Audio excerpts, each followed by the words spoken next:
আসসালামু আলাইকুম। আপনি কি টিউশনি খুঁজছেন আপনার পছন্দের বিষয়ভিত্তিক এরিয়া এবং প্রত্যাশা অনুযায়ী সম্মানিতে? অথবা আপনি কি সব সময় দুশ্চিন্তায় ভোগেন যে আপনার বর্তমান টিউশনিগুলো চলে গেলে পরবর্তীতে কোথায় থেকে কিভাবে আবার টিউশনি ম্যানেজ করবেন? তাহলে আর দুশ্চিন্তা নয়, রেডরোজ একাডেমি নিয়ে এসেছে আপনার জন্য একটি চমৎকার সমাধান। আপনি আমাদের ওয়েবসাইটে এসে পছন্দের এরিয়া, বিষয় এবং প্রত্যাশা অনুযায়ী সম্মানী নির্ধারণ করে আপনি একটি অ্যাকাউন্ট তৈরি করতে পারেন। সেই সাথে আপনি উল্লেখ করে দিতে পারেন আপনি কোথায় পড়াবেন, অর্থাৎ স্থান অনলাইনে নাকি অফলাইনে, এবং একজন পড়াবেন নাকি ব্যাচে অনেকজন শিক্ষার্থী একসাথে পড়াবেন, এই তথ্যগুলো উল্লেখ করে দিতে পারেন। এই তথ্যগুলো পূরণ করে আপনি রেডরোজ একাডেমির সাথে একজন সম্মানিত শিক্ষক হিসাবে আজই পথ চলা শুরু করতে পারেন। তো চলুন দেখে নেওয়া যাক কিভাবে রেডরোজ একাডেমিতে আপনি একজন টিচার হিসাবে রেজিস্ট্রেশন কমপ্লিট করবেন।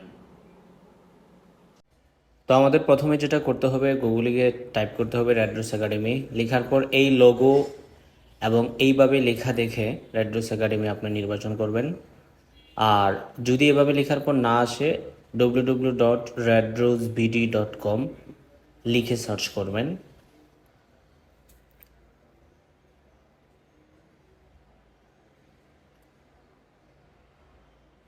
এখন প্রথমে আপনাকে লগ ইন অপশনে ক্লিক করতে হবে। যদি আপনার অলরেডি অ্যাকাউন্ট খোলা থাকে লগ ইন করে ঢুকে যাবেন, আর না হয় রেজিস্ট্রেশন অপশনে গিয়ে আপনার নাম, ইমেল, পাসওয়ার্ড দিয়ে প্রাথমিক অ্যাকাউন্টটি ক্রিয়েট করে নেবেন। ক্রিয়েট করে লগ ইন করবেন।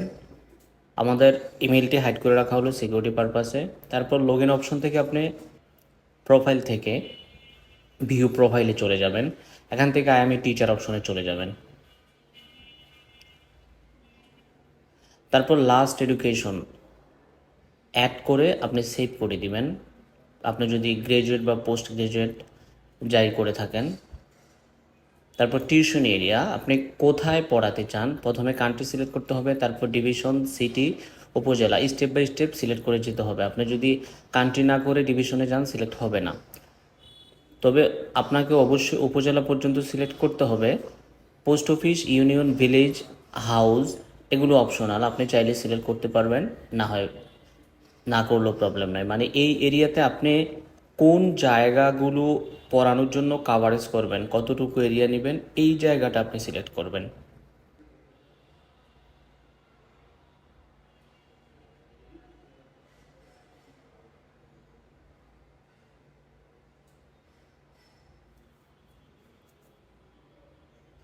জি, তারপর সেভ দিয়ে দিবেন। তারপর টিউটর ডিটেলস, প্রথমে আপনাকে টাইটেল দিতে হবে আপনি কোন সাবজেক্ট পড়াবেন। যদি আপনি ইংলিশ পড়াতে চান লিখবেন ইংলিশ, যদি বেসিক ইংলিশ হয় basic English for IELTS student or for weeks student. টাইটেলটা সুন্দর করে লিখবেন। এই টাইটেলটার উপরে নির্ভর করে গুগল এবং ওয়েবসাইটে আপনাকে র্যাঙ্ক দেওয়া হবে। তারপর এটার নিচে ম্যাটা ডিসক্রিপশন লিখবেন। অ্যাবাউট টিচার সম্পর্কে কিছু লিখবেন। অ্যাবাউট টিচিং মানে আপনি কোন পদ্ধতিতে পড়াবেন এটা সম্পর্কে কিছু লিখবেন। তারপর আপনার এক্সপেক্টেড স্যালারি কত, মান্থলি না উইকলি, ক্লাস কিভাবে পড়াবেন, ক্লাসের ডিউরেশন কতটুকু, এই তথ্যগুলো এখান থেকে ফিল আপ করবেন।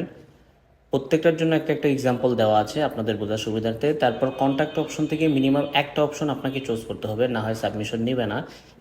মিনিমাম একটা অপশন চুজ করে আপনি সাবমিট দিয়ে দিবেন। চাইলে সবগুলো আপনি করতে পারবেন, যে পদ্ধতিতে স্টুডেন্ট আপনার সাথে কানেক্ট হবে।